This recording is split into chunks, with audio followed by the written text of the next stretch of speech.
ஊரில் இருக்க எல்லாத்துக்கும் வணக்கம்ப்பா. இன்றைக்கி நம்ம என்ன படத்தை பற்றின ரிவ்யூ பார்க்க போகிறோம் அப்படின்னு பார்த்தா டார்க் ஜெயிண்ட் அப்படிங்கிற படத்தை பற்றின ரிவ்யூ தான் பார்க்க போகிறோம். ஸோ வீடியோவில் போக நம்ம சேனல் சப்ஸ்கிரைப் பண்ணிங்க, அப்படி லைக்கையும் போட்டுருங்க. ஸோ இந்த படத்துடைய கதை என்ன அப்படின்னு பார்த்தீங்கன்னா வழக்கம் போல் ஒரு சாத்தான் வழிபாடு அப்படிங்கிறது. ஏன்னா சாத்தான் இப்போல்லாம் பேய்ங்க தான் முன்னாடி கான்செப்ட் இருந்துச்சு. இப்போ அதெல்லாம் ஓல்டு ஆயிடுச்சு. இப்போல்லாம் சாத்தான் தான் அப்படின்னு சொல்லி உள்ளூர்லேருந்து உலக லெவல் வரைக்கும் சாத்தான் போயிட்டாங்க.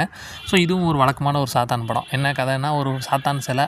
ஸோ அது பண்ணுற அட்டூழியம், அதாவது அந்த சாத்தான் சிலைக்கிட்டேருந்து உங்களுக்கு எதாவது வேணும்னா அதுக்கு பலி கொடுக்கணும்.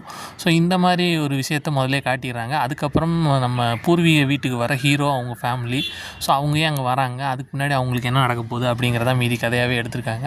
ஸோ இந்த கதையை எடுத்துக்கிட்டிங்கன்னா ரொம்ப ஆரம்பத்தில் ரொம்ப பில்டப் கொடுத்து பெருசாக பயங்கரமாக கொண்டு போகிற மாதிரி போய் அப்படியே இந்த சொல்லுவாங்கள்ல மொத்தமாக கொண்டு போய் கம்மாயில் கவுத்துருவாங்கன்னு. ஸோ அந்த மாதிரி கடைசியில் கவுத்துட்டாங்க அப்படி தான் சொல்லணும்.